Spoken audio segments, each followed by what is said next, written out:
Testing, testing.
So welcome everybody to our Friday night meeting. I had a thought coming in here today that there's artificial intelligence. Now we have artificial absence, right? There's a lot of people at home pretending they're here. But anyway, welcome to both groups. A lot of announcements, a lot of stuff coming up next week. And one of the big ones is we have a mentoring program kickoff. We only do this twice a year. So April 2nd, this coming Wednesday, we have a Meet the Mentors night. And what happens, if you're not familiar with it, is we have mentors who have volunteered their time to mentor individuals. And each one has their own system and way of doing things. They may mentor individually, they may mentor as a group, they may mentor you 3 or 4 times, 3 or 4 sessions, or they might go on for months, and each one's different. But you would like to be here in the clubhouse if you think you want to be mentored by somebody, because you get first grab if you're in the clubhouse. And then everybody else has to wait about an hour if they're at home before they can choose a mentor. You can pick 3 of them, and hopefully get your first one. But very interesting. I can't tell you how many mentors we have this time, but it's usually a little restrictive. So if you think you want to be mentored, show up. And there's all different levels. Some people will mentor a beginner. Some people will mentor somebody that's more advanced. And then we have Dave Bush. As always, Dave Bush's SIG meetings, special interest group meetings, are only live in person. They are not streamed. So if you want to hear Dave speak, you need to be in the club room. He's always just got amazing things. And because of his immense knowledge with photography, now he's come up with this photography in the future and today. And if somebody knows what the future of photography is, where it's going, it's probably Dave. And all the things we're working with today, he probably knew 5 years ago. So that's Thursday, April 3rd here in the clubhouse. And then a week from today, we have a live in-person presentation from Tom Croce, Unique Perspectives in a Decisive Moment. I looked at his website. The guy is just amazing. And one part of his site says, I can't remember how he puts it, but very large black and white, expansive prints he likes to do, but he's got a ton of color on there too. So it's worth taking a look at his website. Very interesting stuff he does. And then, little plug for our fundamentals. Fundamentals is starting a week from tomorrow. There's still time to register, and we give you lunch. It runs on Saturdays this time from 10 to 4. And then the following week after that, we have Jennifer Renwick. It's going to be a Zoom presentation on taking the slow approach.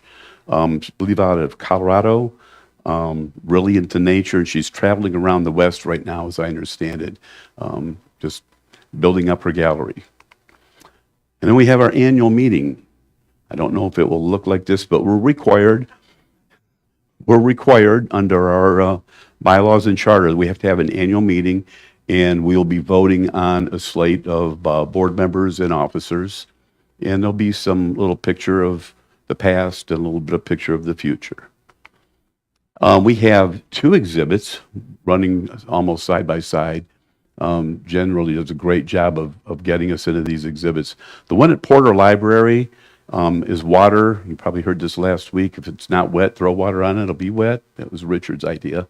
So you can enter up to 2 entries. We're accepting now until April 2nd. You can enter, and you have to enter through ShutterScore. The one that's unusual, this Heights Art Gallery, is unusual in the sense that you still enter it through ShutterScore, but if you're accepted, you're going to have to make a print. You're going to have to frame the print. You can sell the print, or you can not have it for sale. But you need to go into our exhibits page and look at all the details. And I believe, if memory serves, that the gallery takes a 40% cut of anything you sell. So consider that if you want to price something. You don't have to sell it, but you do have to print it, mat it, frame it. Kind of unusual, but keep in mind, it's not an exhibit. It's as such, it's a gallery. So they're selling their work, and they had a slot that they got us into. Really, really good information. We've been looking for a competitions chair, and we now have one. That's going to, yes. I'm not going to let the name out. You're going to have to just wait with bated breath, because I think it might be secret for the time being. But, and if you're really savvy with what goes on in a club room, you might know who this is, because now we have a need for a creative competitions slot chair. He only handles just the competitions, and we've moved some of the responsibilities around, but so that's great news. As always, we've got announcements on our website. You can either go directly to the YouTube channel, or up in the right corner, there's a little icon there for YouTube, and go to live, and you will see all the wonderful things that we have. Something I don't have a slide for to be aware of, and that is, we'll have this start next week. May 2nd is going to be one of our very popular critique nights. So that'll be coming up May 2nd. And with that, I'm going to turn things over to Coleman. Those of you who have seen Coleman's stuff before, it's really good. Coleman is the only photographer I know who loves photography so much, he has a car that is 18% gray. That's true. Coleman, it's all yours. Let me get you up here. Thanks, Chris. Yeah, that's true. And I didn't think of it at the time I bought it, but no, I really didn't. Maybe it's why I love the color, but okay, thanks. Well, thanks for coming tonight. I'm going to talk about sports and action photography, and I teach it. I teach part of one of the classes that we do here is in sports and action, and I also do one at Tri-C. So a lot of people in the club have seen it if they've gone through the school or helped volunteer with the school, but I changed it a lot with a lot of new pictures and so on. And at the end, I'm going to talk about 3 photographers that I like a lot, particularly right now. And I brought in a couple of their books that I just want to pass around. People can kind of, I'll take this one. This one's, Okay. give this one in the back there. I chose these books are from two of the 3, but I chose these 3 photographers because they're sort of unique in terms of sports photography, not your typical sports photographers, although they've done the standard kind of sports photography, but they do a lot of stuff that's rather different that I really like. So let's get started. Those of you who know me or have heard me teach know that I started out as a sports photographer. Not planned. I was in college. I was a sophomore.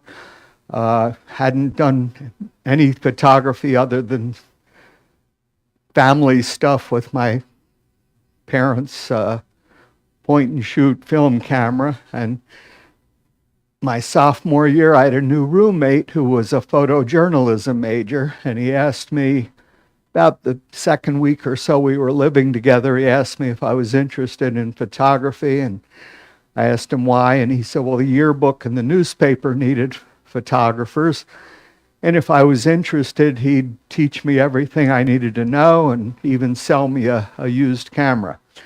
So it didn't take me long to think that sounded kind of interesting, so he took me under his wing for a couple weeks, taught me what he thought I needed to know, and after 2 weeks, I found myself shooting major college football on the floor of the Orange Bowl every Friday night for the University of Miami. So my head got really big. I thought, I really made it and knew everything there was to know in photography. Well, here we are 50-some years later, still learning about photography. But that's how I got my start. So it was, I shot other stuff on campus too, events and concerts and, all sorts of subjects, but mostly I looked forward to Friday night shooting mostly football. So these first 2 photos are from back in those days, shooting film, Tri-X film pushed to 1600 to shoot at night. And I've loved that ever since. It's sort of the core of who I am, not just sports, but action in general.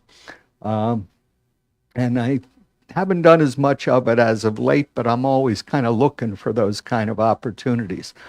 So actually, most of the photos you're going to see tonight of sports in action, all but very few of them were shot in this within 50-mile radius of here. There's a few that I shot in Montana and well, Miami, but most of them were from this area with no particular credentials or anything like that. So to start out, what makes a good shot in terms of sports and action photography? To me, it's these three things. Peak action, and by that, it's not just what's happening on the field or stage or whatever the case may be, but it can also be photos surrounding the action in themselves, but not the actual event. And you'll see some examples of that.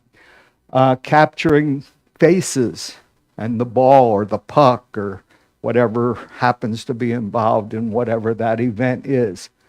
I worked at Dodd for one of the Dodd stores for 6 years, and I did a lot of the printing there. And every Monday or Tuesday, get a lot of parents and grandparents who'd come in with pictures of their kids or grandkids from, Little League or football or whatever the case may be. And I saw more photos of the backs of kids than I saw of faces. And it kind of drove home to me how important it is, if you want photos with impact, to try and get the faces. You won't always, but you should try.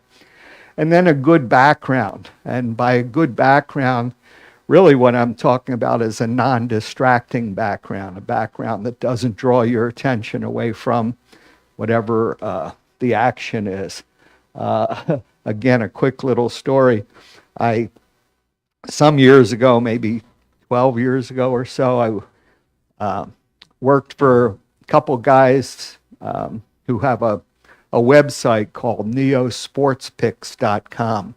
And they have a group of photographers working for them who assigned to different high schools, and we would go out and shoot all the different sporting events from that high school, and they would post the photos online for the parents to buy. So I was assigned Chardon High School, and the very first football game that I shot in the fall, it was a night game, it was cold. Shot a couple cards worth of photos. On the following Monday, after every weekend, I'd go down to downtown where their office was and drop off my memory cards, and they'd download them, and they would edit them and choose the ones they would put online to sell. And that very first week, they called me up and they said, "Coleman, do you realize that your backgrounds are terrible?" And I said, "What do you mean my backgrounds are terrible?" "Well, at Chardon High School football field, across the other side of the field were a row of porta potties. And they were in almost every one of my photos." And they said, you gotta shoot from a different position so you don't have the porta potties in all these images. So I learned about looking for better backgrounds. So here's an example, minor league baseball game. I'm going to try not to talk too much because I got a lot of slides here, but if there are any questions about particular photos, please don't be afraid to ask. But here's just an example of faces, peak moment of action where they've got the runner in a rundown between second and first base. The ball is right there. So some peak action. Here's another one. There's the ball, got most of his face. Always in these shots, you're going to have the back of somebody, but if you're fortunate, there's a joke among sports photographers about officials always getting their rear ends in a lot of shots. But yes.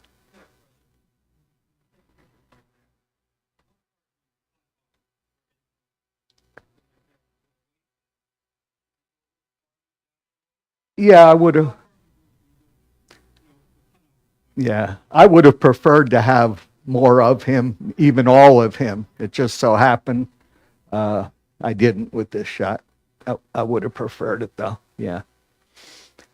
I also do a ballet, local ballet company, the Ohio Contemporary Ballet.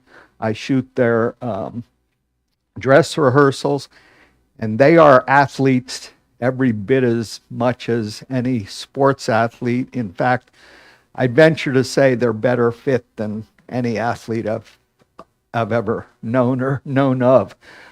Flexibility, strength, endurance, they have it all. So I photograph almost all of their dress rehearsals and a few of the live performances. But these are challenging because you're in a dark theater shooting at least 1,000th of a second shutter speed. So the ISOs are sky high, but get beautiful photos and made some good friends with many of the dancers over the years. Yeah, Don?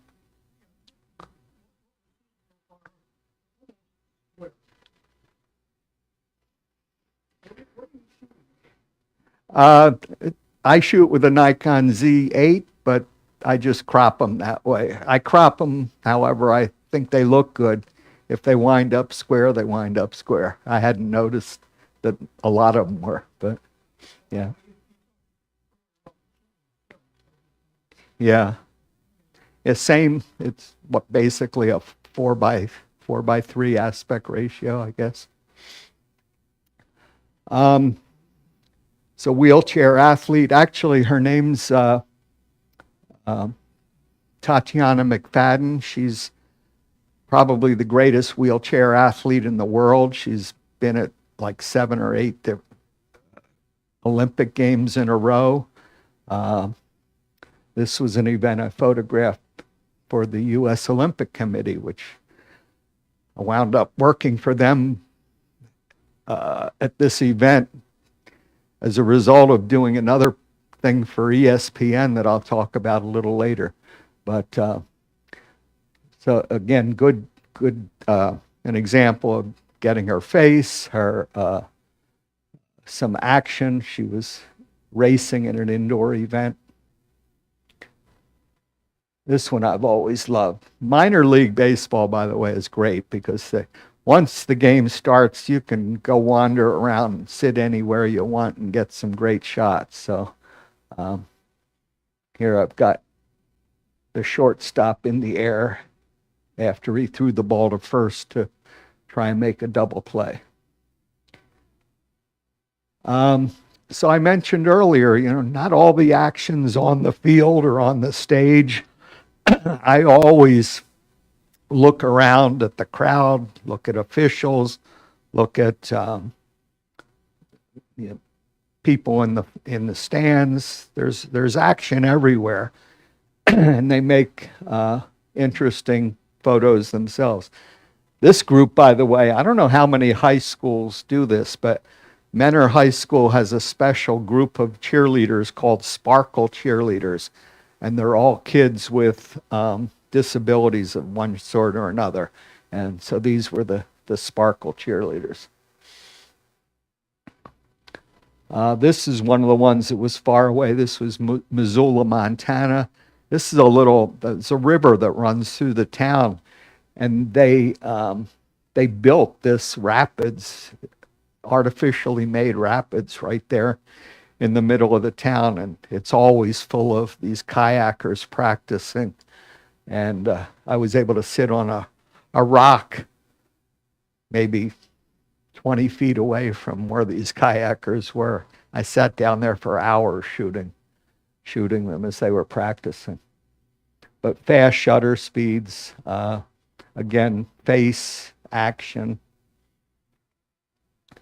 Here's an event you don't see every day, and this was a fencing event at Case Western Reserve University. And one of our club members, I'm not sure if he's still a member or not, but got me into this, told me about it, and got me access to it. Kind of an interesting thing.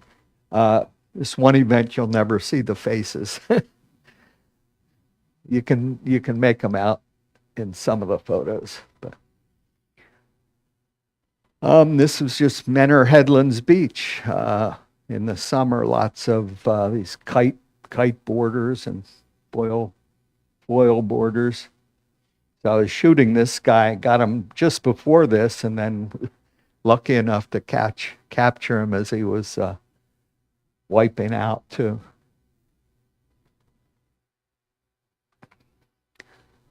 County Fair. This is just a local high school cross-country event. Events like that are fun because you can kind of, if you know where the course is, you can just go find a place, take a chair, sit down, and everything comes right to you. Cal? Usually, most of these, probably most of these were like 70 to 200s.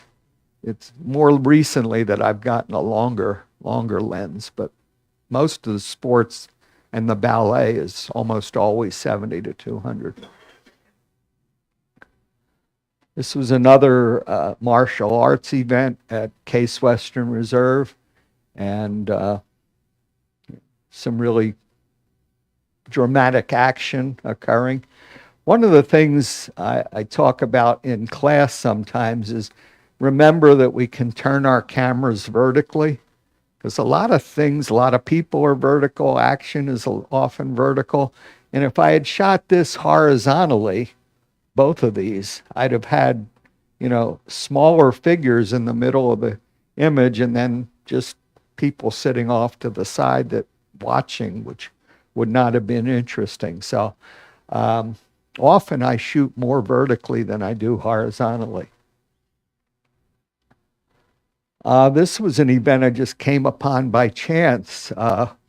If any of you have ever been to Buchan, Ohio, the rodeo down near Lodi, I was actually visiting, went with a friend to the Mansfield Reformatory on one Saturday morning. And when we were done, went over, there was no rodeo, but we saw the bulls in the field, and we went over to see if maybe we could photograph the bulls. And couple guys were feeding the bulls and came over to us at the fence and said, we've got a rodeo school going on in the barn. You want to go see and photograph it? And I said, yeah. So they invited us in and got to photograph some people learning to be bronco busters. Some more county fair shots. And again, usually trying to get faces, even the horse's face.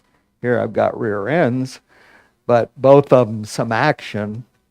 They're doing this event where they're sort of like barrel racing, but shooting balloons that were on these posts. So this one, you can kind of see the balloon bursting and the muzzle flash from the gun. They're shooting blanks, but the blanks fire these wads of paper, I guess, or whatever, that bust the balloons. So what kind of, what do you need for this type of photography? You don't need anything in particular, but certainly some things help, like lenses with large apertures for gathering a lot of light so you can shoot at high shutter speeds, and then also to help to give you those good backgrounds by blurring the background at large apertures. Lenses with long focal lengths, and that depends on what type of event you're shooting, how much what length focal lengths you use, but a lot of things like football and soccer played on pretty large fields. The longer the focal length, the better off you're going to be. When I shot in those college games, I was 18, 19 years old. I used to follow the game up and down the sidelines. And 200 millimeters was fine. I don't think they allow you to do that anymore, but even if they did, there's no way at 70 some years old I'd be doing that. So when I go photograph my grandkids playing soccer or football or whatever, I take a chair and I sit in one place and I let the action come to me, and whatever isn't near me, I don't get photographs of. But the longer lenses do give you greater capability sometimes. High ISO capability with low noise. Chris and I were talking about this earlier this evening. 10, 12 years ago, photographers used to warn each other, don't shoot above ISO 800 or you're going to get noisy photos. And I always say, don't worry about the noise, get the photo. Today, you can shoot, if you've got a relatively new camera, well, when I started shooting the ballet in 2009, 6400 was as low as I ever went, and it went up from there. Today, a 6400 is still the lowest I go shooting the ballet, but I go as high as 20,000 and sometimes 25,600. And they get a little bit noisy, but the noise reduction in Photoshop, Lightroom, and plugins does a really good job of handling that anymore. So I don't worry about ISO. I shoot it whatever it needs to be, and usually I don't have to worry about it. High shutter speeds, and all cameras have shutter speeds that are fast enough for anything you're going to see here tonight.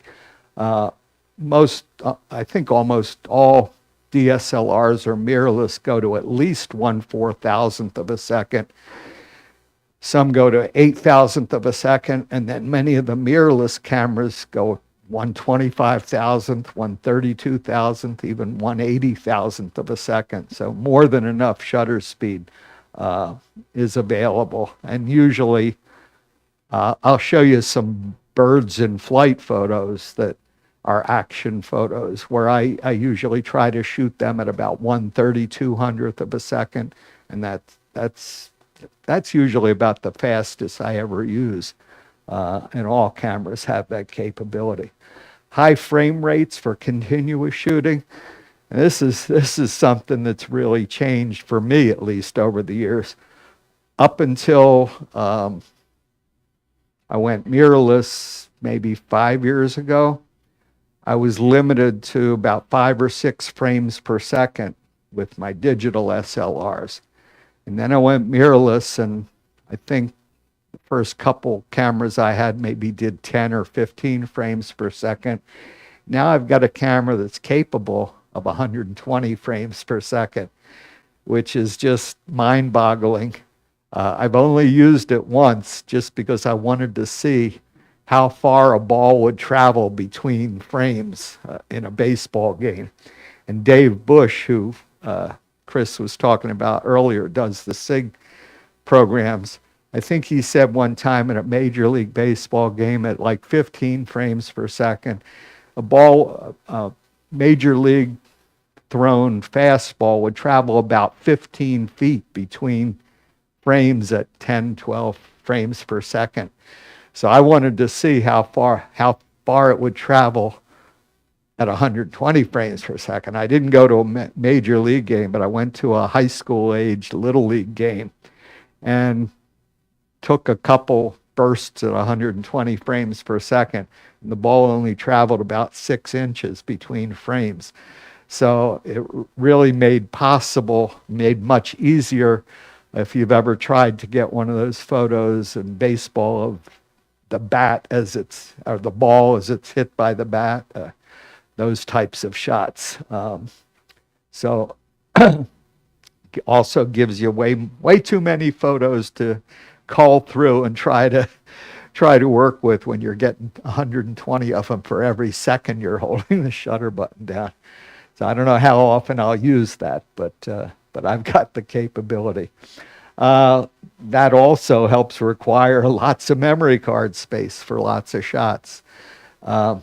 so when I shoot ballet, I typically come home with 8,000, not 8,000, 4 to 5,000 images from a hour and a half or so ballet, mostly shooting in short bursts, but short burst of like 10 frames per second is what I shoot there. But memory card space, and if you're shooting in bursts, one of the things I really wasn't too aware of until more recently was the speed of the card, the write or read speed of the card. The card has to be able to accept the data from the camera fast enough that you can keep shooting before the buffer fills up in the camera.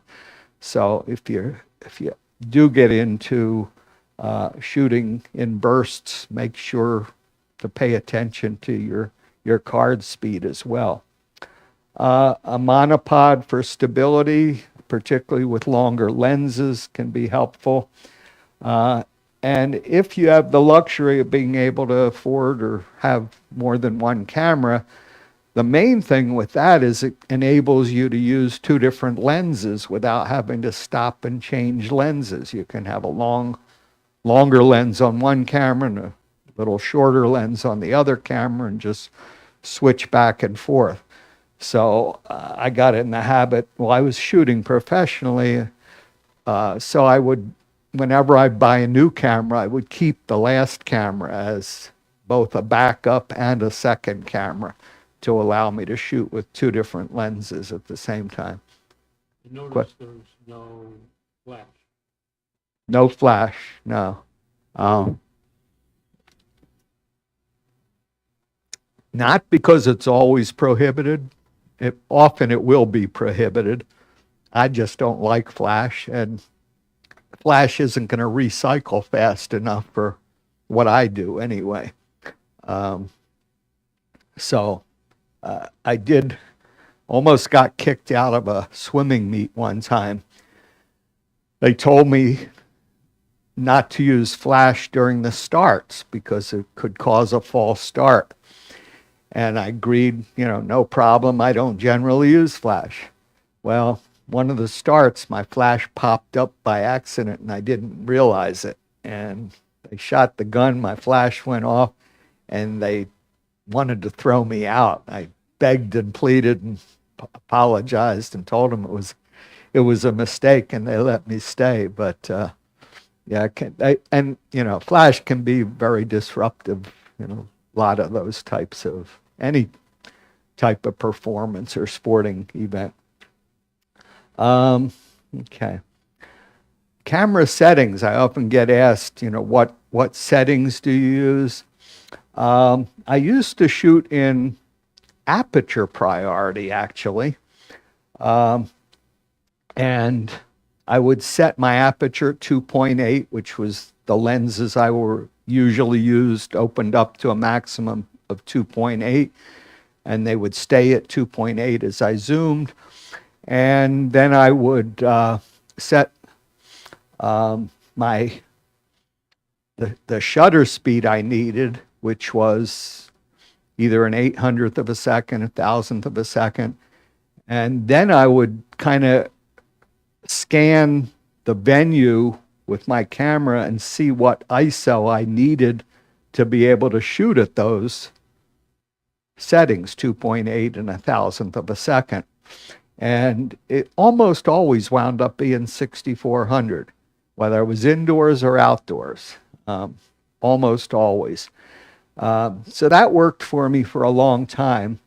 A lot of people shoot shutter priority, which is fine if you know what shutter speed you need, but then you're also gonna, in shutter priority, your aperture is gonna change, and so your depth of field's gonna change. And some shots you're gonna have shallow depth of field, others you're gonna have greater depth of field. So I never wanted to use shutter priority. And then there's manual mode, and I used to just figure, well, manual mode, many times you're not able to, you're working too fast to be able to change your settings as you're shooting in manual mode. So, but I realized that if you were in an outdoor setting where the light was pretty uniform, you know, a bright sunny day or an overcast day where the light's not changing, you could usually set your settings in manual mode and not really have to change them. But I had a couple of occasions where I was shooting soccer at a Lake Erie College out in Paynesville, and their soccer field had trees around it. And I was shooting on a sunny day, and the soccer players, part of the time were in the sun, and they'd be in the shade, and shooting in manual mode just wasn't working. And so then more recently, I was actually shooting the ballet, and one of my it's another member of the club who also shoots the ballet with me. And I think he mentioned to me one day auto ISO or auto ISO. And I'd never really thought about using auto ISO, but suddenly I thought, you know, makes sense. Maybe I'll try that. So shooting in manual mode, aperture 2.8, shutter speed 1,000, and auto ISO turned on, allowing it to go up to 25,600 as the highest it would go, and setting the minimum shutter speed at an 800th, so it wouldn't go slower than an 800th of a second. That really worked well. And so that's what I've been using since. And I now am very confident in auto ISO and using it more so than any of these other combinations that I used to use. So it allows me to shoot in manual, to set the shutter speed I want, the aperture I want, and the camera takes care of the ISO to make those two other settings work on every shot.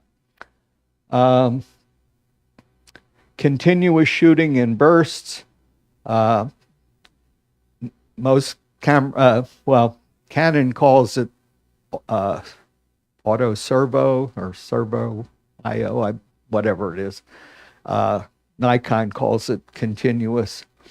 I'm on that all the time. No matter what I'm shooting, I have my camera set at bursts, and my finger's pretty good at being able to fire just one shot if I want to, although usually anything I shoot, I get two shots because I guess my finger's a little heavy.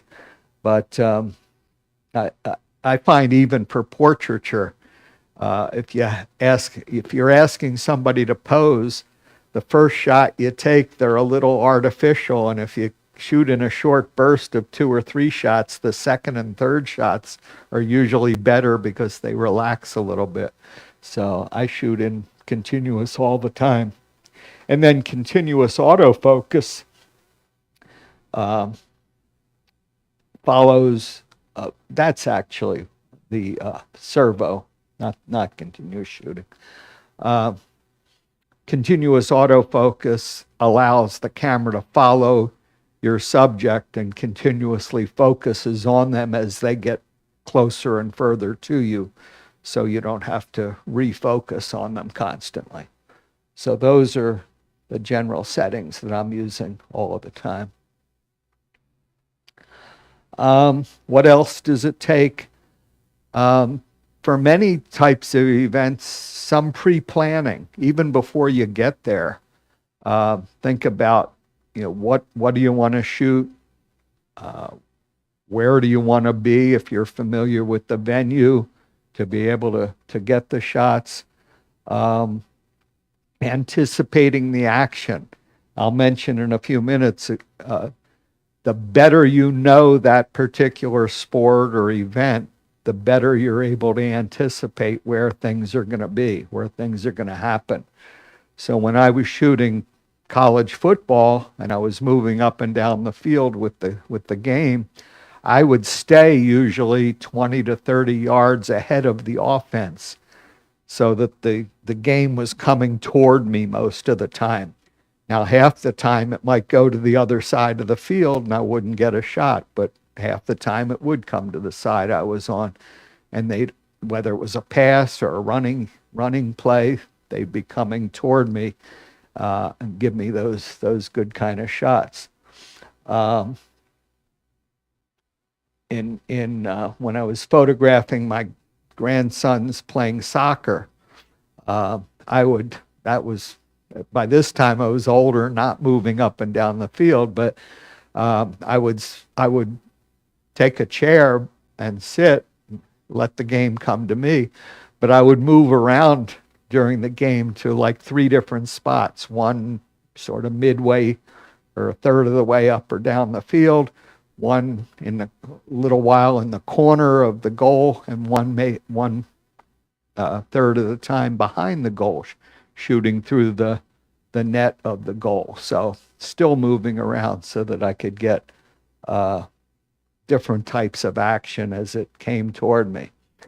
And there's no denying there's a large degree of luck involved in any of this kind of shooting, particularly when you're trying to capture those peak moments of action. The faster burst speed, though, has made it easier to be lucky. Say that. So yeah, as I said a moment ago, having a knowledge of the activity really, really, really helps. Nick?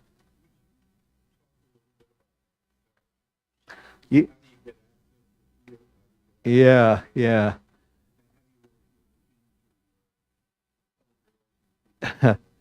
Okay.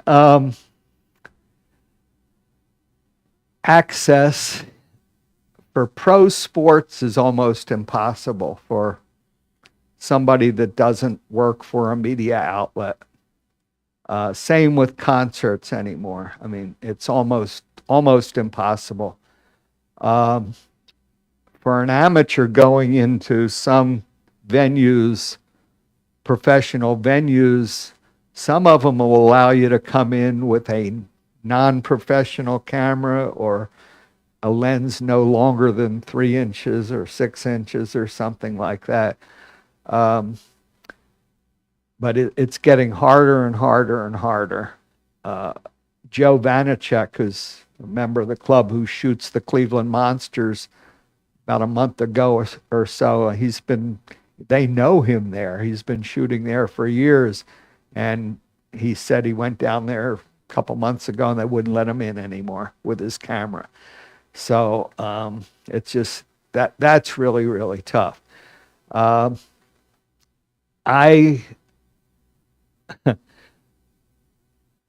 Lake Erie College in Painesville and a lot of the high schools, if I want to photograph them on the field, some other events too, I've just walked in and with 1 or 2 cameras and a tripod and long lenses, they assumed I was with the media. And I walked onto the field and nobody ever questioned me.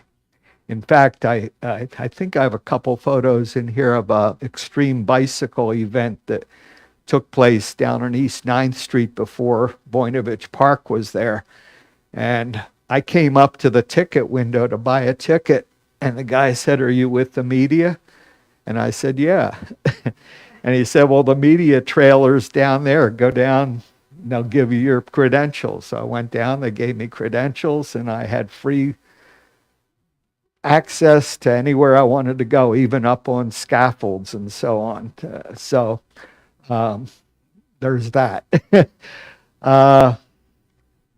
And then a lot of the minor league games I've just paid admission to and moved around to different places in amongst the seats and had good vantage points. So The minor league team, great. yeah. If you do a good job for them, share your photos with the team, you'll get an invite to come back. Oh, really? I don't know if you all heard that. Cal said that the minor league teams, they are great to work with. And he said if you do a good job and you share the photos with them, they'll kind of invite you to come back and photograph. There's another interesting thing about this. I never really checked it, but I've been told that on the back, on the fine print on tickets on pro type of activities, in the fine print it says that they own the copyright of any photos you take at those events. So just know that it's not likely that anything would ever happen if you used one of those photos, if they catch you, but apparently that exists. Do you use releases at all? Do you have a format? I have releases. I don't use them. Basically the only thing you need releases for are photos that are going to be used for advertising purposes. Actually, I think I'll mention there is one photo in here where I was asked to get a release. I'll mention that. Okay. So sometimes, so the more you know about the activity, the better you're able to predict where things are going to take place and anticipate the action. But it's always a gamble. As I said, you can be in one place and 10, 15 minutes, nothing will ever come your way to photograph. Other times it's constant, so it's always kind of a gamble. The the very first photo I showed you of the officials at the football game with their signaling the touchdown, that was an example of I did anticipate that there might be a touchdown. So I moved myself down to the goal line and waited. What was luck was the fact that all the officials kind of lined up with their arms in the air at the same time, indicating the touchdown. So it was kind of a combination of anticipation and luck.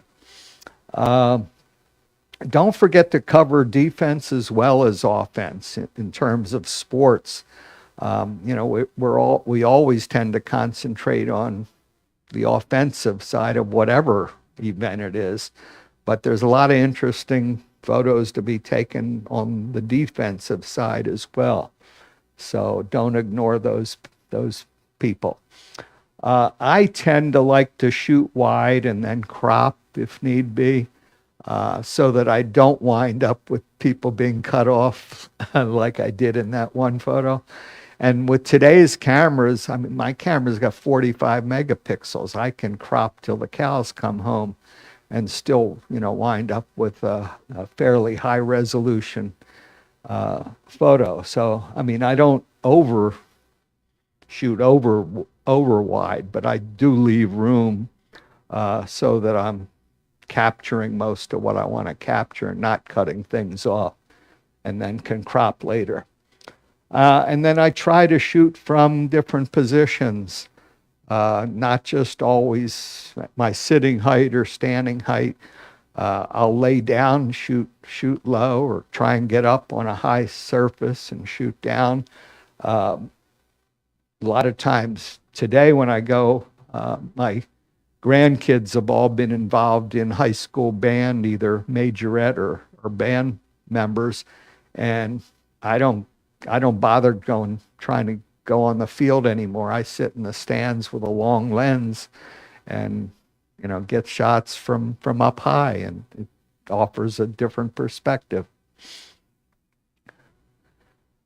So here was this was just last summer after I got the camera that shot at 120 frames per second. So these were this was the only time I've used the 120 frames per second.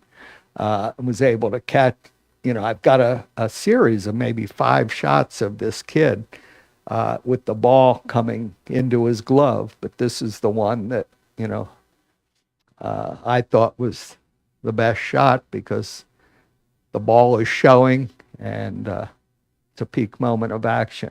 And then these two, there's the ball almost on the bat or maybe on the bat, same with up here. So these were some of the same shots where I saw that the pitched ball was 6 inches apart between frames. And I've got a couple balls where they were bouncing in the dirt and you could see the dust flying and so on and so forth. So a lot of photos to look through, but there were some neat ones amongst those to kind of pick out. Yes.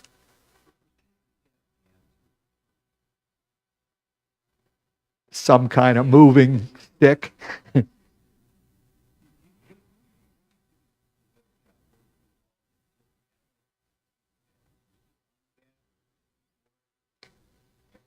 Well,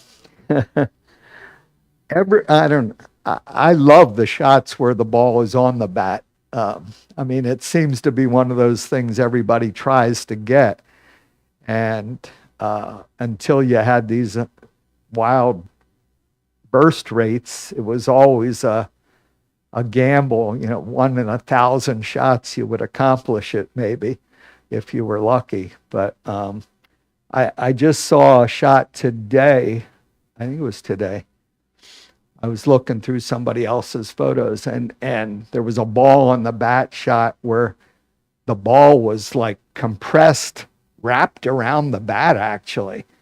And it was one of those things we don't see with our eye, but actually happens. I've got a shot you'll see of a basketball being dribbled and it's like flat on the bottom that we don't see. It happens so quickly. But so those kind of shots can be kind of incredible when you see them. So. This was an event that used to happen in the Cleveland area at Punderson Golf Course out in Geauga County. We used to have cold enough winters that they did this every winter.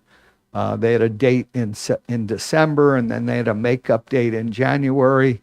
I went to it twice. It was great because they would have a groomed trail, and you could just go out and find yourself a place to sit next to the trail, and these dog sled teams would come by you, and you could get some incredible, neat shots of them.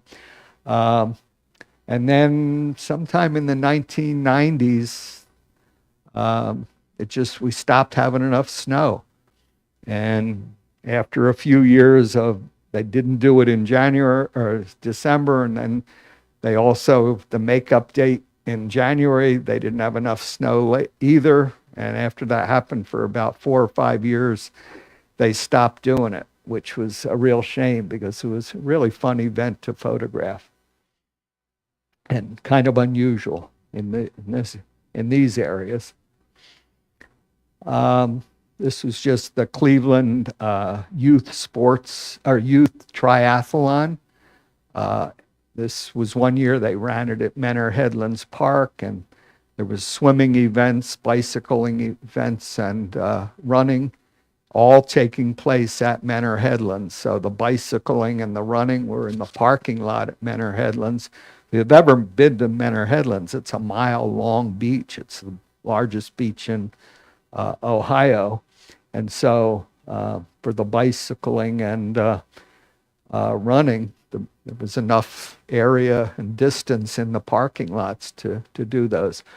So I just positioned myself at a point where the bicyclists had to do a hairpin turn, and found some nice shots. I also took some where I was laying on the ground and shooting them as they came by from ground level that were pretty neat as well. Not sports, but how many of you have been to the D-Day reenactment at Conneaut? Incredible event. And it's, I think, 4 days, usually in August. Conneaut has a park that almost has like a cliff going down to the beach. So they use it because of its similarity to Normandy, where the D-Day real D-Day invasion was. And they have these reenactors come from all over the country dressed in, U.S. soldiers, English soldiers, Canadian soldiers, Australian soldiers, and German soldiers, and French soldiers. and they set up camp, and for 4 days, they do all types of different activities. They have skirmishes in the park, but then on one of the days, they actually have an invasion where they have a landing craft, and they come off the landing craft, and they have fake bombs exploding, and these P-51s strafing the beach. And I was sitting, these were from the first time I went to that, and I was sitting on this hill, and these planes were coming by, and they were below me. I was sitting on a hill, and the planes were coming down below the level I was at. So it's just a really neat event. And if you're interested in that kind of stuff, I'd encourage you to look up the date late in the summer and try and go see that. It's really quite a thing to see. Not just the invasion, but the whole encampment. It is free, yeah. You have to pay to park somewhere, usually in somebody's yard or something. But this was just, event down on the Cuyahoga River, the navigator there. This was from a pier at, I think that was St. Augustine, Florida. So up on a pier, photographing the surfers just below me.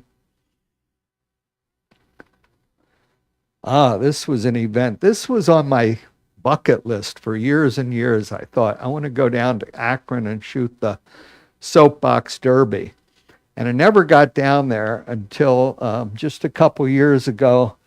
A guy from Akron by the name of Andy Eichhorn called me up, and a friend of mine had referred me to him. He had won the contract to be the official photographer for the Soapbox Derby, and he was looking for photographers to work with him and wanted to know if I was interested. And I said, yeah, I've always wanted to do that. So I should mention that I was working for him, so he owns the copyright to these photos, but I can use them. But I was there for the entire week, shooting heat after heat after heat after heat of these soapbox cars coming down this almost mile-long hill. I forget how long it was. In Akron, and they got a number of different classes of cars and different ages of kids, and it was hotter than the blazes that week, except for the one afternoon they got downpours, and they didn't stop racing. So I was out there photographing in this torrential rain as they were coming down the hills, and it was a really neat event. It kind of incredible how controlled it is. The cars they're hardly homemade anymore. They buy kits, and they make them from kits, and all the wheels are weighed, and they share the wheels among different drivers. So really the only variable is how good a driver these kids are at staying straight. And here were a couple other. Here's a finish, and you can see almost all the finishes were this close. I mean, thousandths of a second separated these racers as they hit the finish line. But it was I was glad I did it. I was glad I finally had the opportunity to do it. I got paid to do it as well, which was a bonus. A lot of neat photos of the parents coaching their kids and giving them advice, and a real kind of family, wholesome athletic event that I really enjoyed doing. The heat was terrible, and walking up and down that hill was a killer. But it was worth it just to see it. So I was glad I had the opportunity. These are just some other events at the county fair. I was walking back to my car from an afternoon at the county fair, and they were doing this harness racing, and there was an opening in the fence where they would take the sullies or whatever they're called on and off the track, and I sat there at this opening and photographed them as they came around. This was a cross-country skiing event at the local Metro Park. I've got some other photos of that. This is one of Chardon Menor High School basketball game. That's when I was working for that website. One of the things I liked to do at basketball games was to sit down on the court and shoot up to kind of emphasize their height, whether it was high school or college events. Here's one, Lake Erie High School football that I talked about. So this was one where I just walked in with and looked like I knew what I was doing, and they let me shoot along the sideline. Here's Lake Erie College basketball, shooting up. This was downtown during the holiday season, Public Square, when they set up the ice skating rink. I spent hours standing at the rim of the ice skate rink, photographing people ice skating, having a good time. These kids were down there, and I always get questioned about, don't I get self-conscious photographing people? And believe me, people want to be photographed. I mean, these kids were performing for me. They wanted me to photograph them, and I did. It was a lot of fun. A lot of times when I go downtown, I park in one of the garages, and before I go down on the street, I shoot from the garage up a floor or two down on the street. So this was a shot of a bicyclist crossing East 4th Street from a couple floors up in the garage. There's the shot I was mentioning about how much that ball compresses when it's being dribbled. So again, one of those things you don't see with your eye. It happens so quickly, but when you happen to by chance capture it with your camera, it's rather amazing. I mentioned that I got into 2 summers ago. I just started photographing birds in flight. I like challenges, and I get bored with shooting the same old stuff all the time. So I like challenges, and I particularly like challenges that involve motion or action, trying to capture them. So I live near the Menor Marsh and Lagoons and Headlands Beach and Fairport Harbor Beach. So I've got more photos of seagulls than you can ever imagine. But at the Menor Lagoons, I've started shooting some of these great blue heron, and I think that was a green heron, an Arctic tern. Yeah. Not just the birds, but a lot of photos of the white jerseys, snow, ice. How often, like what situations, if ever, do you use polarizer or other filters? Yeah, almost never. I have polarizing filters. I'm usually too lazy to put them on and use them. If I were going out to shoot specifically landscapes, I would, but for any of this stuff, I don't think I ever have. So these are all really challenging to find them in the air, challenging to stay with them, challenging to get, let me see if I have I don't think I have it in here, but let me go back one here. This tern I was following him, and I got him just as his beak hit the water. I don't know why I don't have it in here, but and that's used to be get those shots purely by chance and luck, but now again the burst speeds of the camera help you get those moments. And then also the some of the new autofocus systems where the camera recognizes birds in this case. It's much easier to find them in the sky, and the camera, if you get them in your viewfinder, the camera locks onto them and it just makes it incredible. You can get some incredible shots. Yeah. Shots that we've seen are handheld versus monopod or tripod. Almost probably 98% handheld. Some of the football I might have been on a monopod. I again seldom do I use tripods. For most of this stuff, it just slows you down too much. And a lot of places, I mean, the sports venues won't allow you to use tripods. They're sort of a tripping hazard. So, but monopods they will allow. But I've even had times where I've been on a monopod and wound up like picking it up because I wasn't able to tilt the monopod fast enough. So I'm like this, and my monopod sticking out here. It's just lucky nobody was around me because I would have killed somebody with my monopod. Yeah.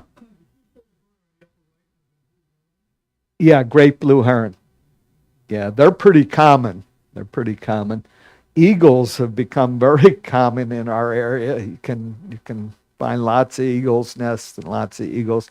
The great blue herons too. They're this time of year. If you've ever been down to the rookery, down in Bath, I guess it is, or get some great shots of them building, carrying twigs to build their nests, and they're active really right now doing that.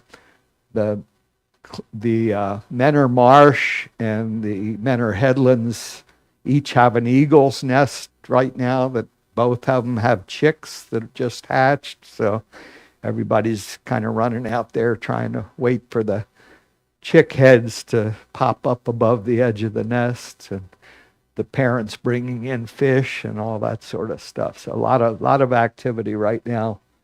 And some of these other birds will become more and more active. Mostly these are all, birds that fish. So along the lake or marshes and so on, they're pretty frequent during the summer months especially. So this is a great egret. Seagulls I mentioned. This was just a shot from East 9th Street. There's a great blue heron with a big fish that he pulled out of the marsh. He played with it. He didn't played with it for about 20 minutes before he ate it. I mentioned the ballet. These are some pretty old shots from 2013. Can't see what that one says, but these were more colorful than a lot of the ones I've taken. And why I particularly like these two shots. I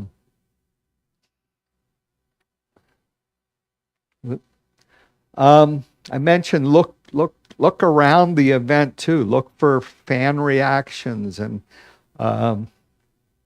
officials and so on. So this was a swimming meet where this was the Lake Catholic team, and they had one of their swimmers.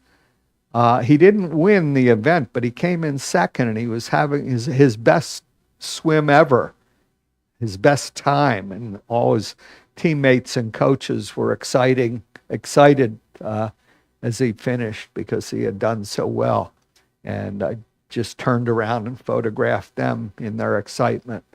So, reaction can make for some great photos. It's another reaction. This was last fall, a Menor High School football game, and they had just scored a touchdown and were coming off the field, and the coach running out to congratulate them. And this was from the stands. This was Lake Erie College women's soccer. That cross-country ski event you saw earlier, these were just, on this event, I photographed the start, which you saw earlier, all the skiers coming toward me. And then I went up into the woods where this course went through some woods in a metro park, and I found a place where they came down a hill and then made a sharp turn. So I positioned myself at the bottom of the hill to photograph them as they were coming down and preparing to turn. And then this was toward the finish, and then after the event where they were socializing and so on. It was kind of cool. It often had, snow or ice in their beards and mustaches. Here's one again, sitting down low, shooting up to emphasize their height. This was a rock concert, and this is a guy named Neil Zaza. He's a rock guitarist. He's from Akron. Some of you may know of him. I was not aware of him until a few years ago. Every October he does an event called what's it called? It's a Halloween, has a Halloween theme to it, a concert. And he started having the ballet company perform with him during the concert. So I went a couple times and photographed that concert and was able to shoot from right in front of the stage. And that brings up also the point about be cognizant of other people around you, particularly people who paid to be there. You don't want to be standing in front of them, blocking their way or annoying them with your cameras or stuff like that. So most of the time I was over here at the corner of the stage, but occasionally I'd walk over to the middle of the stage to photograph Neil from right below him. But I wouldn't stay there long because there were people sitting right behind me who paid to get in, and I didn't want to get them angry for blocking their view. So you got to kind of keep that in mind. This was the swimming event where I mistakenly used flash on the start, not this particular start, but another lesson learned at the swimming event. Swimming pools are warm and very humid. And before I went to this, I put my camera in the car the night before and walked into the swimming event, asked them if they minded if I could photograph. They said, no, go right ahead.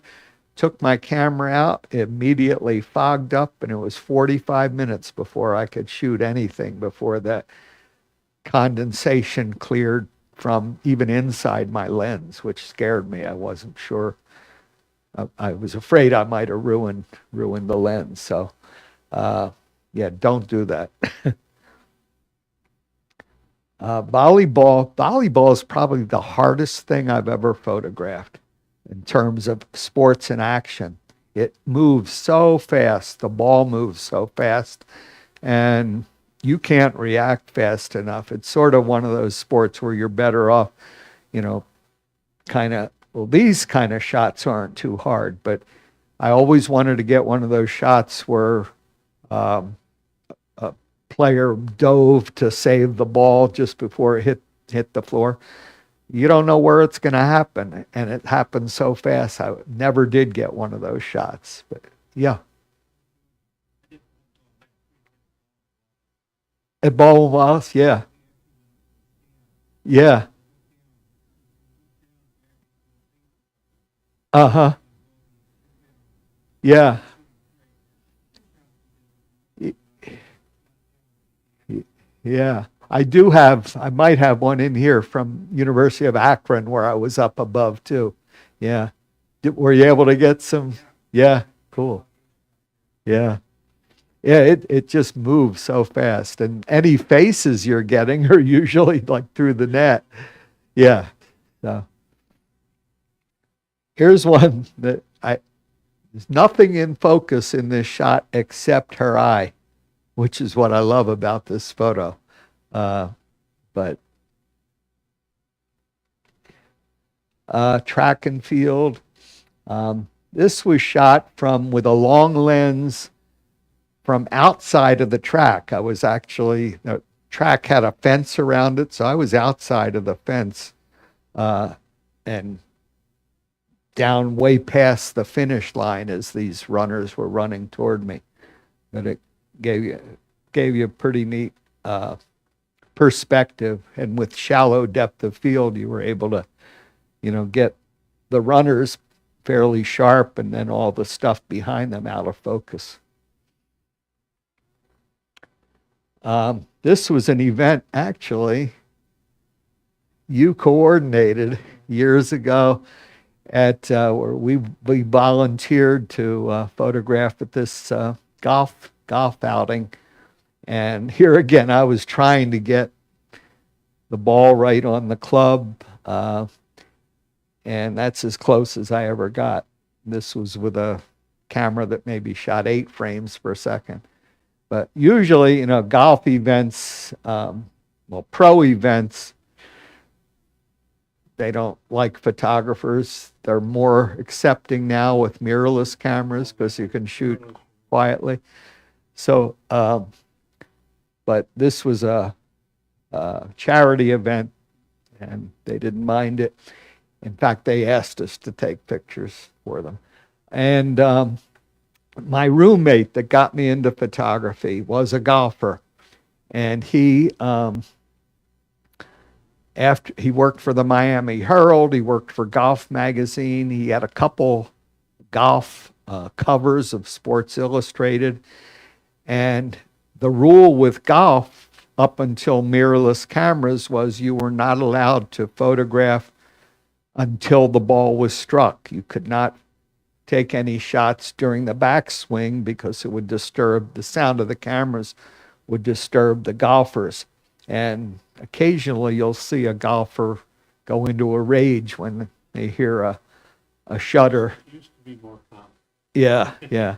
So anyway, my roommate photographed golf for years, and as soon as mirrorless came out, he was one of the first people to go out and bought a Sony mirrorless because you can shoot, well, with the mirrorless, most, if not all of them, you can shoot with electronic shutter and there's no sound, totally quiet.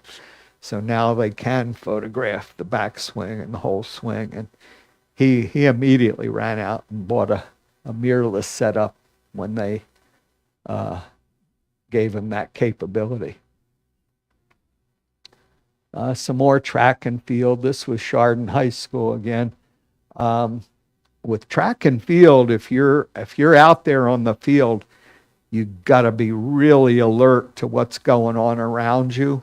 It's easy to walk across a track when runners are coming down the track and you don't realize it. It's easy to be impaled by a javelin or hit by a discus. So you really got to be aware of everything that's going on because all these events are going on at the same time. So you gotta be very aware of everything that's going on. But you can get some neat shots. This is the event of that they gave me access to photograph this bike event, assuming I was from the media. And so I was up on scaffolds, up where these guys were. And then, look for creative shots too. This was just something I noticed when I was shooting and thought I would capture the shadow of one of the athletes. Oops. Um, not sports, but action, the county fair. Here's another, this was at University of Akron, but down at on the court level.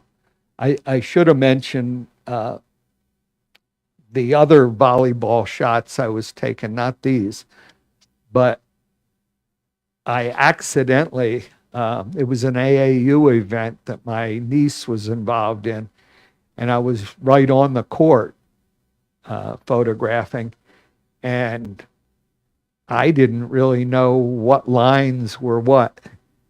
And one of the officials had to come over and tell me I was actually inside the inside the court at one time. Move behind that line.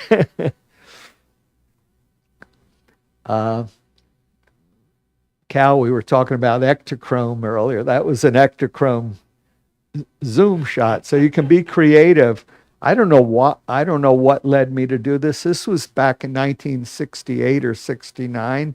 I zoomed while my shutter was open, and maybe I read an article in a photo magazine to try that or something. But it's more common now. But I don't know what made me do it back then. But zooming while the shutter was open during maybe a couple second exposure or something. Vintage baseball that's a blast to photograph. They play during the summer. There's lots of these teams, and they play in different places. They're not easy to find, but they play by like 1860 rules, so there's no gloves. Sometimes the balls are handmade. The bats are handmade, spun on lathes. And just a lot of fun to photograph. Fortunately and unfortunately, this was at League Park in downtown in Cleveland. I guess it's downtown.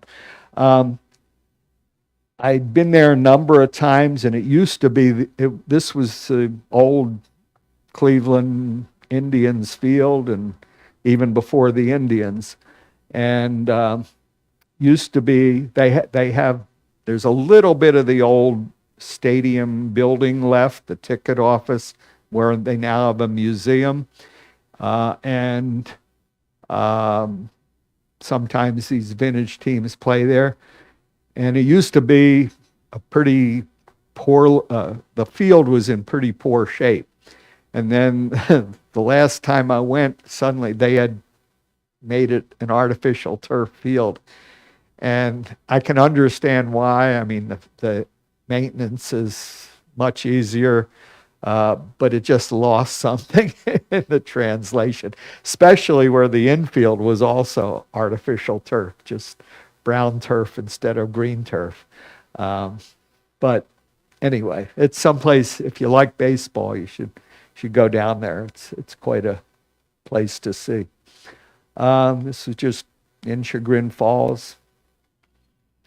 Look for small details, things like shots like these. Not everything has to be a wide angle shot. Small details can be interesting too. Here's some more ballet shots, and these are multiple exposures. Many of our digital SLR and mirrorless cameras will do multiple exposures. You just tell it how many shots you want it to take, and then you actually have to press your shutter button that many times, but it will stack them on top of one another, and depending on how much time you take between the shots, you'll get different kinds of effects. So these were some multiple exposures I did with the ballet. Really some neat effects you can get. You can do this with runners or lots of different athletes as well. Yeah.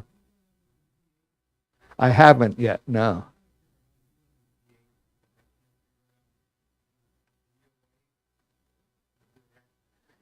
Yeah, there is a setting. There is a setting for multiple exposures, but I haven't done it yet. Yeah.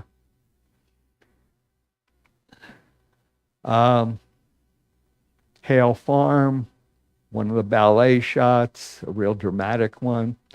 This was just downtown doing some street photography. This bicyclist riding down the street in a sleet storm. And this was at one of the vintage baseball games. This was a young player, and before the game started, they were being talked to by the guy there reflected in his sunglasses. There's a guy by the name of Ted Tolles Jr. He was an old Negro League baseball player who came and talked to this team of vintage baseball players. He died just a couple years ago, but they were all like just in rapt attention to what he had to say. And I have photos of him, but I happened to see this kid sitting there with the mirror sunglasses and thought that would make a neat shot. Air shows, of course, the Thunderbirds and the Blue Angels always make great photos. Action, fast action. 2 summers ago, I went to Menor Headlands one day, walked across the beach down close to the water, and all of a sudden this guy comes by in this biplane, and he wasn't very high up. He saw me. I was the only person there, and he did an air show for me. Honestly, he performed there for me for about 10 minutes, doing all kinds of things. And I was like, this is unreal. And I don't know why. I mean, there wasn't an air show going on or anything either. I don't know why he and there was another guy in the plane with him. It was great. And then I was at Fairport Harbor Beach one day, and this guy was practicing takeoffs and landing in the water right off the beach there with this amphibious plane. And he was over and over and over again. So I was moving around, photographing him from different positions and so on.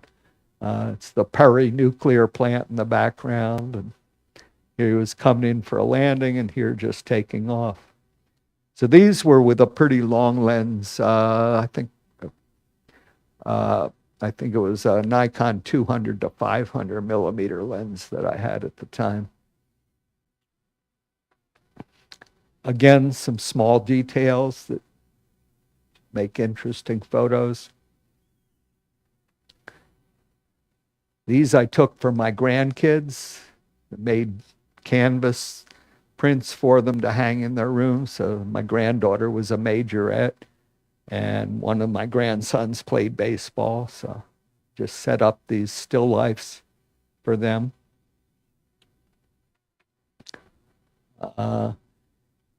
Not all photos have to be sharp, stopping the action. Sometimes the blur of motion can be interesting too. In fact, I always forget I want to do more of that, and I never remember to do it. There's a panning shot, moving the camera with the action so that the background is blurred. Here's one of the eagles at the Menor Marsh. Moving water, which is not sports, but it is action, I suppose. So these are slow shutter speeds to blur the motion of the water. And then these dramatic shots when the wind comes out of the northwest and the water hits the break wall and goes up as high as the top of this is the Cleveland West Pierhead Lighthouse.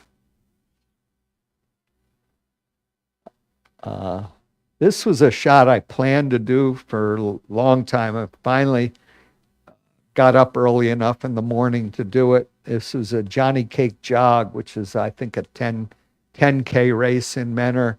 And for years, I wanted to be at this spot at the top of the hill as the runners came up the hill and get, with real shallow depth of field, and then get all the hundreds of other runners out of focus behind them. Finally did it one year. And then this was the Rite Aid Marathon. And here's who asked about releases? Cal, yeah. So I posted this picture, and somebody saw it from ASICS, the tennis shoe company. And they wanted to buy the photo for advertising purposes.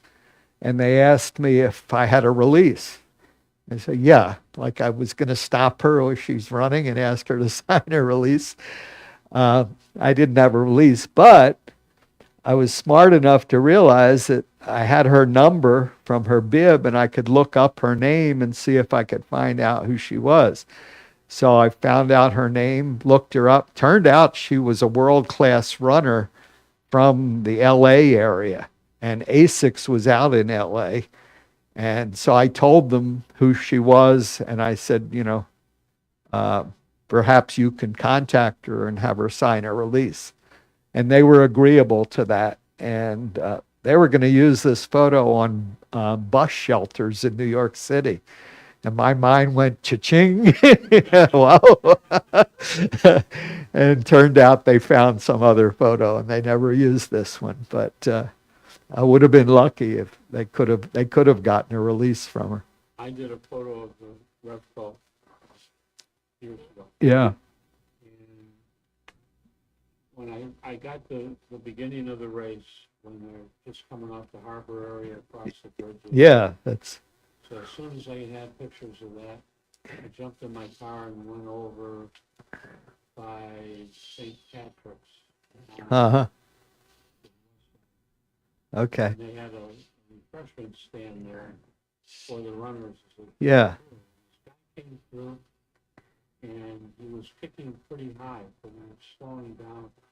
So I got a bunch of sequence of him. And now the race goes on. He wins the race.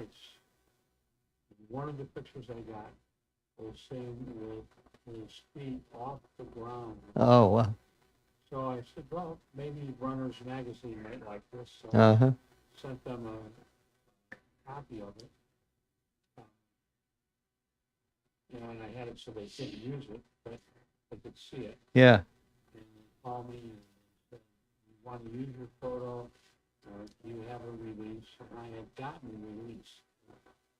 I was doing some other work that I had released. Uh-huh. And photo. Oh, cool.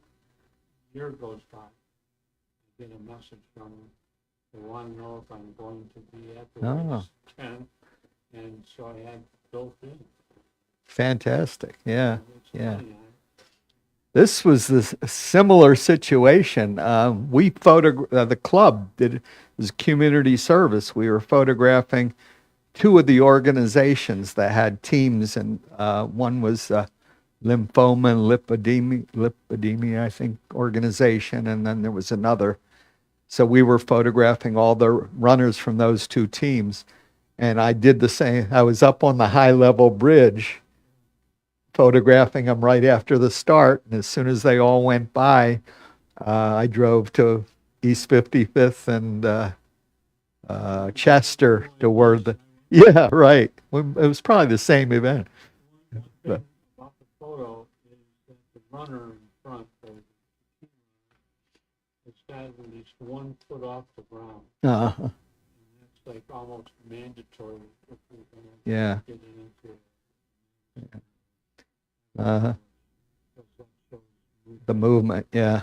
Well, this was funny because when I went to the water table to photograph them, this isn't what I had in mind, but as soon as I started seeing it happen with them dumping water on their heads and faces, that's what I concentrated on. I mentioned, defense also, so uh, shots in the field as well as the offense. Try to get faces, not like this, but that's that and that are your opportunities in swimming to get faces, or those kinds of shots.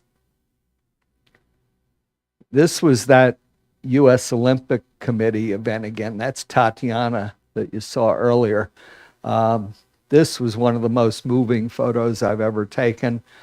This kid named Theo, who was a double amputee, running. That's Tatiana again there. But he's running on 2 artificial limbs. All these, this event was for handicapped kids to come and compete, and also for the Olympic Committee to kind of learn about young kids and teenagers who might have Paralympic potential. And so it was pretty inspiring event to photograph. Lacrosse, I only did this once while I was shooting for that website. Probably the most dangerous thing you can photograph, and they won't allow you to photograph at either end of the field. You have to be on the sidelines, because if that ball ever hits you, it would kill you. My son was a pro lacrosse player, played for the Augusta. Uh-huh. Yeah. Yeah, it's, they do wear these, the boys wear these masks, these face guards, but you can still get pretty good No rule, shots of their faces. Huh? there's no rule book. Yeah, hardly.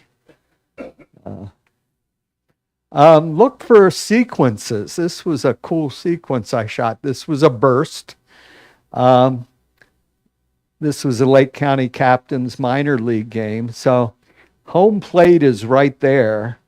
The catcher is blocking the plate. And here the runner's sliding in and trying to kind of reach around to tag home plate. Here he's reaching for the plate, and he's got the ball, and he's reaching to tag the runner. Here his hand is on the plate. Apparently he's made the tag. And here the 2 of them are looking up at the umpire to see what the call was. So it's a quick little sequence that tells a story. Everybody always asks me what was the call, and to tell you the truth, I don't know. I don't know if I caught it or I wasn't paying attention. It's funny with baseball. I've always wanted to be a baseball fan, and I just can't really get into it. But I love photographing it. So every year I get excited about photographing baseball. The books that I sent around, 2 of them are on baseball, and I'll mention the author here in a few minutes. Yeah. Oh, yeah. There you go. These are some high school pictures. Again, officials make some interesting photos, and fans. Here I was at a basketball game, and during one of the timeouts, the coach was talking to one of the players about a play. This was a warm-up before the game actually began, and she had another player tossing a ball to her from about 10 feet away. And of course, it looks like she's up at bat, but she was just practicing before the game. Here's some after the game, player signing autographs. This was before the game, during warm-ups. I had just walked into the stadium and was walking by the field. Yeah, how about that? They're everywhere. This goes back to, I've always looked around and looked at the fans as well. So this is again back from my college days. Miami was playing the Naval Academy, and the there was a whole group of the midshipmen from the academy sitting together, and I took this photo not expecting anything to happen with it, but the photo editor from the paper loved it and asked me to print it and put it in the school paper. These are my youngest grandson, and he played t-ball for a year, and that is the funniest thing to watch. The kids, if they're in the outfield, they're kneeling down, drawing in the dirt while the game's going on. I mean, they could care less about the game. So this was my youngest grandson, and I got him in a few times. I took lots of photos of him, but these were like 4 of the only ones that were interesting. I just loved the way he was standing here in the field. And then this one, for the life of me, I'd love to know what he was saying to this coach that had the coach laughing. He doesn't remember, but but they were some good action shots among hundreds that were just dull. Special Olympics. This was another community service project we did for the club, myself and Barb Cerrito. And again, another one of those extremely inspiring events to watch and photograph. Just look at some of the expressions, especially these kids' expressions running. Really something quite moving to photograph. This, I mentioned the ESPN job I did. Some of you have been around for a long time, may have originally seen it. They came into town to do a story on these 2 kids from Lincoln West High School. They were wrestlers. This is Leroy Sutton, who was a double amputee, and D'Artagnan Crockett, who was blind. And D'Artagnan carried Leroy on his back to all the events. And they were wrestlers, yeah. Yeah, they ESPN called me up. They found me online somehow, asked me if I could do these photos like in 3 days. And I said, yeah, sure. They wanted black and white photos. And I wound up going 4 different times to photograph them in different venues. The last one being their high school graduation, where Leroy walked across the stage wearing his prosthetic legs for the first time. And I mean, everybody was in tears watching that. I couldn't see through my viewfinder. My eyes were all teared up. But anyway, wound up, it was going to be a 6-minute piece on their show Outside the Lines. Wound up being 14 minutes, and it was nominated for an Emmy Award. It became viral, went all over the world. Lisa Fenn, who was the director, wrote a book, and it just became quite a sensation. It led to some other things for me, that U.S. Olympic Committee job and so on. But just an incredible opportunity, and had got some great photos out of it. Okay, let me talk about three authors and the books that I sent around from 2 of the authors. 2 of the books are by Jean Fruth. And Jean, I just became aware of Jean about 2 years ago. She was a photographer for the Oakland A's. She started out as a portrait photographer and somehow got into photographing baseball and became mentored by a guy by the name of Brad Mangian out on the West Coast, who got her into starting to photograph professionally baseball. And she did that for many years. And then a couple years ago, she got interested in, first of all, what she called grassroots baseball. And what that was, she started traveling to Central America, Cuba, places where a lot of our Major League Baseball players come from. And if you got to look at, I have this book and this book. If you got a chance to look through them, you'll see some of her photos. And the thing that drew me to Jean is they're not just sports photos, but they are beautiful. And the lighting is beautiful. Her perspective is beautiful. The photos are beautiful. And that was so new to me in terms of sports photography. I became a big fan of hers.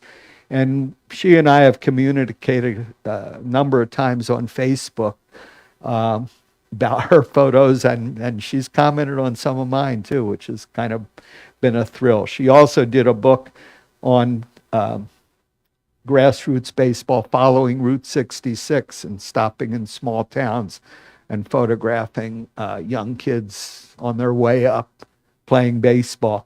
This book, See Her, Be Her, is all over the world. It's women in baseball, and it's an up-and-coming thing in many countries. And there is now a documentary film. If you have Amazon Prime TV, you can watch her film, See Her, Be Her. I watched it a couple weeks ago.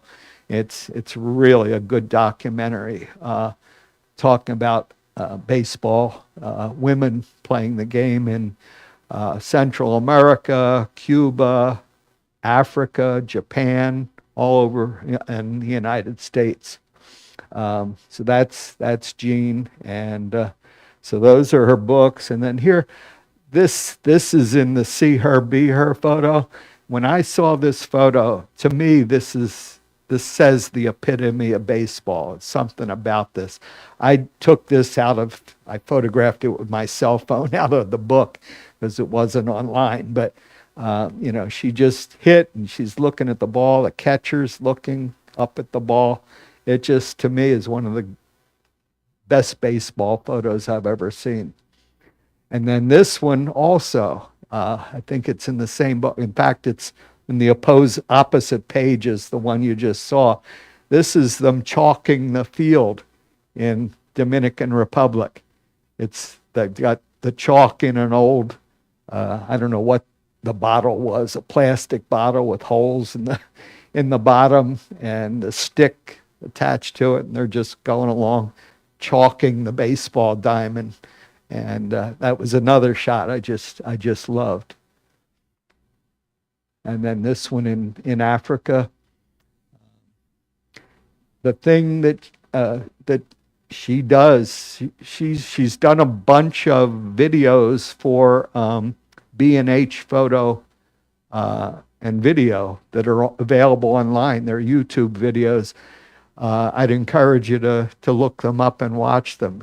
She talks about looking for, she only shoots when the light is warm.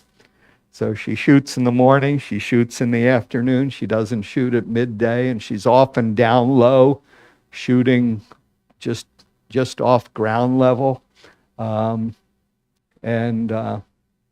just, her stuff, to me, really stands out. Dave Burnett. Dave Burnett's a professional photographer who has been around for years. He began back in the Vietnam War days. He was there when Nick Ut took the famous Napalm Girl photo. This is at that location. He's also on Facebook. He's an incredible writer, has incredible memory or diaries of his experiences for, ever since the 1970s where he began. And he's still shooting. Sometimes you'll catch him on TV if you're watching any of the congressional hearings. He's often one of the guys sitting at the just below the desks, photographing the people testifying. So still very, very active. What makes him different is that he shoots with present day digital equipment. He shoots Sony, as did Gene, but he also shoots with a view camera, speed graphics, and he's adapted lots of old lenses, bombardier lenses from aircraft, World War II aircraft, that he's adapted to some of his cameras. And when it comes to sports, he takes these incredible photos at the Olympics with view camera. He also shoots with his digital equipment, but he's known for taking photos like these. This is one of the equestrian events at the last Paris Olympics. Here's a swimming event. I think that was also Paris. These were shot with a big, large format 4x5 view camera, not something you think of for photographing action photography. Here's a pole vaulting photo he took. He also did a whole series on Golden Age athletes, people in their 60s, 70s, and older. So one of my favorite photographers, and he's done all kinds of photography, but I follow him on Facebook, and his writing is as good as his photos are. This is one of his also. And then the last one is Gary Harwood. If you've been around here for a number of years, Gary was a instructor at Kent State University. He taught visual storytelling. Prior to that, he was a university photographer for Kent State. And I went to his class. He invited me to attend his visual storytelling class back a number of years ago. I attended it. And then I thought maybe the club would be interested in his in visual storytelling, which basically was documentary photography. So I got to know Gary really well. We just had lunch together Tuesday, I think it was. We get together for lunch every month, at least one day a month. And he's become a mentor of mine.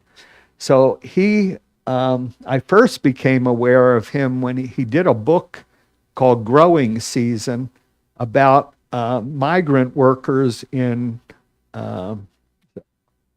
Hartsville, down the Kent, Ravenna area, I guess, somewhere. And real incredible book. And just like Gene Fruth, beautiful photos. Documentary photography, but beautiful. And in fact, he showed me, he made 4 trips to Cuba and was going to do a book, and he was doing it with another professor from Kent, and they had a disagreement, and the book never happened, and he never did anything with the photos. And he's helping me with a project right now, which is why we had lunch the other day. He wanted me to show him some of my black and white stuff, which I did. And then he showed me the photos he took in Cuba, and they're beautiful. And I said, Gary, you got to do something with these photos. He's never showed them. He's never done anything with them. And I'm trying to push him now to do something. But his second book was called Tiger Legacy. And this is a book about Massillon High School football, which if you know Massillon, it's a religion. Massillon High School football is a religion in the city of Massillon. So he did this book on called Tiger Legacy. He had an exhibit at the Massillon Museum that I went to, and his book is going around the room here if you didn't get a chance to see it. But just like Gene Fruth, beautiful photos. And the other thing unique about this book, even though it's about football, there's no football photos in the book. It's all about the community and everything that happens around Massillon Tiger football. And the photos are beautiful. So this is a mother. Her son was a senior, his last game. And he took this photo. She was crying because her son was playing his last game. He arrived at the field house or gym real early one morning and found one of the players walking across the gym with this rope that they used to work out with, and the sun was coming in through the windows of the gym, and he captured this photo. Actually, I can't say that all these photos are Gary's because he did it with another instructor, and a bunch of students took some of these photos as well. But I remembered this one is Gary's because he talked about taking it. There's one in the locker room. Some of the cheerleaders. So, again, not your typical sports photos. I talked about football being a religion in Massillon. They start them early. And they keep being fans. This is a guy that's in his 80s or so. They live it down there. And this was at the exhibit. This is a picture I took of people looking at that photo at his exhibit of the mother crying. I couldn't find it, but I have a picture of her looking at her own picture at that exhibit. So, just to review a little bit, what makes good shots, things like peak action, faces, balls, pucks, good backgrounds, different types of camera settings. One of the things that I'll say is that a lot of people, if they're not real skilled with the camera, shoot in sports mode, and there's nothing wrong with that. It's going to default to a fast shutter speed, but it doesn't know what you're photographing. It's going to choose a shutter speed that's probably quite standard, and it may be fast enough or may not be fast enough for what you're trying to do. So sports mode might work, but it might not. Pre-planning, anticipating the action, large degree of luck are all important. Have a knowledge of the game. Plan and predict if you can. All these things to kind of remember. I'll end with this. This was that same player you saw earlier batting practice before the game. The game started. She was playing third base. I was just outside the foul line photographing her. This was the very first player was up at bat, and I'm photographing her for that look on her face. I hear the crack of the bat, and that was the last thing I remembered. I got beamed on the side of the head and knocked out, suffered a concussion, got a ride to the ER in an ambulance, and this was the very next shot I took. I didn't remember taking that shot. It was falling to the ground. But anyway, so with a lot of these sports, you have to be careful, pay attention. After I did this, a lot of people who do professionally shoot sports told me you never turn your back on the ball or the puck or whatever they happen to be playing with. So I bought a helmet after that. And anytime I went and photographed baseball or softball after that, I wore a batting helmet. So, all right. Any other questions? I think that was it. Yeah. Questions? Comments? Thank you. If you didn't get a chance to look at the books, they'll be sitting up here, and they're again, what makes them all unique is the beauty of the photos. They're not your typical sports action photos. All right, thank you. Always good hearing your, not only seeing your pictures, but you share your secret tips. So Well, we appreciate that. that's Thank what you so we're much. all about, right?